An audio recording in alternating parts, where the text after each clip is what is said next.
அனைவருக்கும் வணக்கம். இந்த பதிவில் நம்ம எதை பற்றி பார்க்க போகிறோன்னு தெரிஞ்சுக்கிறதுக்கு முன்னாடி மறக்காமல் நம்ம சேனலை சப்ஸ்கிரைப் பண்ணிக்கோங்க. பக்கத்தில் இருக்கிற பெல் பட்டனையும் கிளிக் பண்ணிவிட்டு ஆளுங்கிற ஆப்ஷன் கொடுத்துட்டிங்கன்னா நான் போடுற வீடியோக்கள் எல்லாமே மிஸ் ஆகாமல் நோட்டிஃபிகேஷனில் வந்துடும். இந்த பதிவு மிகவும் முக்கியமான பதிவு. குறிப்பாக கடன் பிரச்சனை இருக்கிற எல்லாருமே தெரிந்து கொள்ள வேண்டிய ஒரு பதிவு அப்படின்னே சொல்லலாம். இந்த காலகட்டத்தில் நிறைய பேர்த்துக்கு இருக்கக்கூடிய ஒரு மிகப்பெரிய பிரச்சனை அப்படின்னு பார்க்கும்போது அது கடன் பிரச்சனையை சொல்லலாம். மாதம் மாதம் என்ன தான் ஓடி ஓடி உழைச்சாலும் வாங்கின பணமானது கைக்கும் பற்ற மாட்டேங்குது, வாய்க்கும் பற்ற மாட்டேங்குது. அப்படிங்கிறதுனால தான் ஒரு சில சமயங்களில் நம்ம மற்றவங்க கிட்ட கடன் வாங்கக்கூடிய நிலைக்கு தள்ளப்படுறோம். அப்படி வாங்கின கடனுக்கு சீக்கிரமாக வட்டியை கட்டி அடைச்சிடலாம் அப்படின்னு பார்த்தா அந்த வட்டி கட்டுறதுக்கான அந்த குறைந்தபட்ச பணத்தை கூட நம்மளால் சேர்த்து வைக்க முடிய மாட்டேங்குது. ஏன்னா அந்த மாதத்தை நகர்த்துறதே பெரிய விஷயமா இருக்குதுங்கும் போது கடன் அடைப்பதற்கான பணத்தை எங்கே போய் சேர்த்துறது அப்படிங்கிற மாதிரி நிலைமையில தான் நிறைய பேர் இருக்கிறீங்க. இந்த கடன் தீர்வதற்காக நிறைய பரிகாரங்கள் இருக்குது. நம்மளுடைய சேனல்லையும் போட்டிருக்கிறேன். அது பார்த்திங்கன்னா எல்லாருக்குமே நல்ல பலனை தான் கொடுக்கும். இருந்தாலும் சூட்சமமான சில நேரங்கள் இருக்கும். அந்த சூட்சமமான நேரம் விசேஷமான நாளில் வரும்போது இன்னும் அற்புதமான பலனை கொடுக்கும். அந்த மாதிரி ஒரு அற்புதமான நாளாகவும் நேரமாகவும் தான் இன்றைக்கி நமக்கு அமைஞ்சிருக்குது. இன்றைக்கி நிறைய சிறப்பு இருக்குது. இது வரைக்கும் நீங்கள் கடன் பிரச்சனை தீர்வதற்கு எத்தனையோ பரிகாரம் செஞ்சு உங்களுக்கு பலன் கிடைக்கலினாலும் கூட இந்த நாள் மற்றும் நேரத்தை கெட்டியாக பிடிச்சிக்கிட்டீங்கன்னாவே கண்டிப்பாக எல்லாமே பார்த்திங்கன்னா கரைஞ்சு போகும், உங்களை விட்டு நீங்கும் அப்படின்னே சொல்லலாம். சரி, இது என்ன பரிகாரம், இந்த நாள் அப்படி என்ன சிறப்பு அப்படின்னு பார்த்தலாம். இன்றைக்கி ஏப்ரல் மாதத்தின் 6ஆம் தேதி, பங்குனி மாதத்தின் 23ஆம் தேதி நிறைஞ்ச திங்கட்கிழமை. திங்கட்கிழமைங்கிறது சிவபெருமானுடைய வழிபாட்டுக்கும் அவங்கள அதிபதியாக கொண்ட சந்திர பகவானுடைய வழிபாட்டுக்கும் ஏற்ற ஒரு நாள் அப்படின்னு சொல்லலாம். இந்த நாளை மேலும் விசேஷம் சேர்க்கும் விதமாக பங்குனி மாதத்திற்குண்டான தேய்பிறை பஞ்சமி திதியானது தொடங்கிடுச்சுங்க. இது பார்த்திங்கன்னா நமக்கு இன்றைக்கி மதியம் 1:49 அப்படிங்கும்போது தொடங்கிடுச்சு. இது நாளை மதியம் 3:50 அப்படிங்கிற வரைக்கும் இருக்குது. மாதத்தில் 2 முறை பஞ்சமி திதி வரும், வளர்பிறை தேய்பிறைன்ட்டு. இதில் வளர்பிறை பஞ்சமி நாளில் நம்ம வாராகியம்மன் வழிபாடும் செய்யலாம், அதே போல் மகாலட்சுமி தாயார் வழிபாடும் செய்யலாம். மேலும் பணம் சேர செல்வம் சேர இந்த வளர்பிறை பஞ்சமி நாளை நம்ம பயன்படுத்திக்கணும்.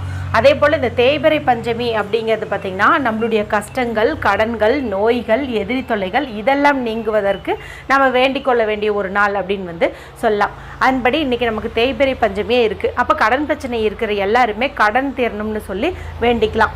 ஏற்கனவே இந்த நாளில், அதாவது ஏப்ரல் மாதத்தின் முதல் திங்கட்கிழமையான இன்று 7 அரிசியை வச்சு அற்புதமான பண ஈர்ப்பு பரிகாரம் குறித்து காலையிலேயே ஒரு பதிவு போட்டுட்டேன். அதை செஞ்சிங்கன்னா இந்த மாதம் முழுக்க உங்களுக்கு கடன் இல்லாத ஒரு நிம்மதியான சூழ்நிலை அமையும். ஏன்னா கடன் வாங்குற அளவுக்கு உங்களுக்கு பற்றாக்குறை ஏற்படாது. ஏதாவது ஒரு வழியிலேருந்து பணம் வந்துக்கிட்டே இருக்கும் அப்படின்னு சொல்லலாம். மாதம் ஒரு முறை செய்யக்கூடிய பரிகாரம் அது. நீங்கள் இது வரைக்கும் பார்க்காம இருந்தீங்கன்னா எண்டு ஸ்க்ரீனில் லிங்க் கொடுக்குறேன், மறக்காமல் செக் பண்ணி பாருங்கள். இவை தவிர நீங்கள் வாராகியம்மன் வழிபாடு செய்யறோம், நாங்கள் விருப்பப்படுறோம் அப்படின்னு நினச்சிங்கன்னா மீளாத கஷ்டத்தில் இருக்கிறவங்கலாம் இன்று மாலை 5 மணிலேருந்து இரவு 10 மணிக்குள்ளே ஏற்ற வேண்டிய தீப முறை குறித்து நம்மளுடைய இன்னொரு சேனலான டிவைன் டிப்ஸில் வீடியோ போட்டிருக்கிறேன். அதனுடைய லிங்க் எண்டு ஸ்க்ரீனில் கொடுக்க முடியாது, ஆனால் டிஸ்கிரிப்ஷனில் வீடியோனுடைய லிங்க் கொடுக்குறேன். தீபமேற்றி வழிபாடு செய்யணும்னு நினைக்கிறவங்க அந்த வீடியோவை பார்த்து அதன்படி செய்யுங்க. மீளாத துயரத்துலேருந்தும் சீக்கிரமாகவே நீங்கள் மீண்டு வருவீங்க. சரி, இப்போ இந்த பதிவை தொடர்ந்து பார்க்கலாம். இன்றைக்கி ஏற்கனவே சொல்லியாச்சு கடன் பிரச்சனை தீர்க்கக்கூடிய அற்புதமான நாள் அப்படின்ட்டு. இதில் நமக்கு பங்குனி மாதத்திற்குண்டான மைத்திர முகூர்த்த நேரமும் இருக்குது. எந்த நேரத்தில் வருது அப்படின்னு பார்த்திங்கன்னா இன்று இரவு 8:55 அப்படிங்கும்போது தொடங்குது. இது பார்த்திங்கன்னா நமக்கு இரவு 11:06 வரைக்கும் இருக்குது. நமக்கு தேய்பிறை பஞ்சமியும் பார்த்திங்கன்னா இந்த இரவு முழுக்க இருக்குது. இது கூட சேர்ந்து வரக்கூடிய மைத்திர முகூர்த்த நேரம் அப்படிங்கிறது தான் ரொம்ப ரொம்ப சிறப்பு அப்படின்னு சொல்லலாம். இதுலேயுமே ஸ்பெஷல் பார்த்திங்கன்னா இரவு 9 மணிலேருந்து 10 மணி வரைக்கும் நமக்கு சனி ஓரை இருக்குது. 10 to 11 குரு ஓரை இருக்குது. சனி ஓரை அப்படிங்கிறது கஷ்டங்களையும் கடன் பிரச்சனையும் தீர்க்கக்கூடிய அற்புதமான ஓரை. அதாவது இந்த செவ்வாய்க்கிழமை செவ்வாய் ஓரைக்கு எந்த சிறப்பு இருக்குதோ அதே போல் சனி ஓரைக்கும் அந்த சிறப்பு இருக்குது. அடுத்து குருவாரை இருக்குது. இப்போ குருவாரையில் நம்ம ஒரு சில பரிகாரங்கள் செஞ்சோன்னா நமக்கு பணம் சேரும். அதுவும் திங்கட்கிழமை நாளில் குருவாரை அப்படிங்கிறது ரொம்ப ரொம்ப சிறப்பு அப்படின்னு சொல்லலாம். அப்போ கடன் தீரும் அளவுக்கு நமக்கு பணமும் சேரக்கூடிய யோகம் இந்த ஒரு அமைப்பில் இன்றைக்கி நமக்கு அமைஞ்சிருக்குது.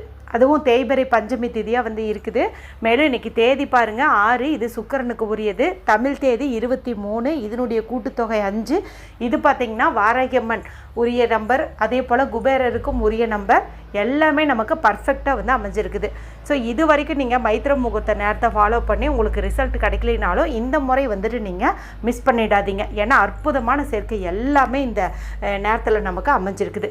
பொதுவாக இந்த மைத்திர முகூர்த்த நேரத்தில் என்ன பண்ணணும் அப்படின்னு பார்த்திங்கன்னா, நம்ம யாருக்கிட்ட கடன் வாங்கியிருக்கிறோமோ அவங்கக்கிட்ட ஒரு சிறு தொகையை இந்த நேரத்தில் திரும்ப கொடுக்கணும்.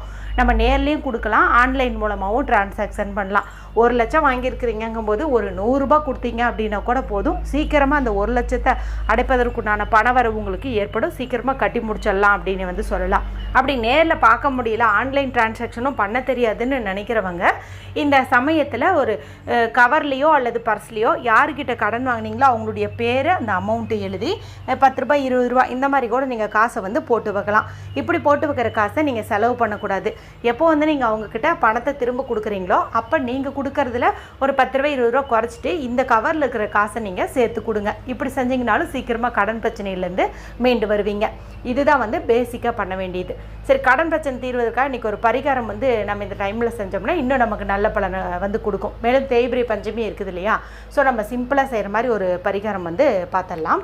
இந்த பரிகாரத்தை செய்யறதுக்கு எந்த ரூல்ஸுமே கிடையாது. ஆண்கள் பெண்கள் யார் வேணுமானாலும் செய்யலாம். பீரியட்ஸ் டைம்லேயும் செய்யலாம், பிறப்பிறப்பு திட்டு இருந்தாலும் செய்யலாம், அசைவம் சாப்பிட்டுருந்தீங்கனாலும் செய்யலாம், எந்த மதத்தை சார்ந்தவங்களாக இருந்தாலும் செய்யலாம். இப்போ வாராகியம்மன் வழிபாடு செய்யும் பழக்கம் இருக்கிறவங்க அங்கே பூஜேரியில் உட்காந்துட்டே கூட இந்த பரிகாரத்தை செய்யலாம்.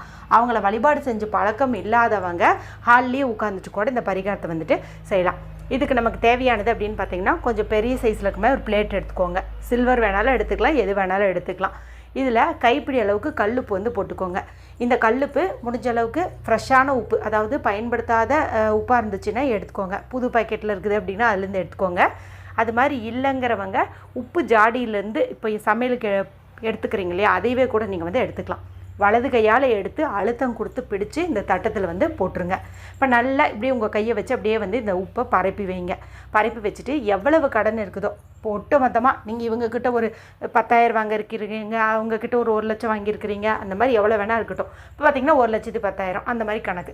இப்போ 1,10,000 கடன் அப்படிங்கிறத நீங்கள் இந்த கல்லுப்பு மேலே வந்து எழுதணும்.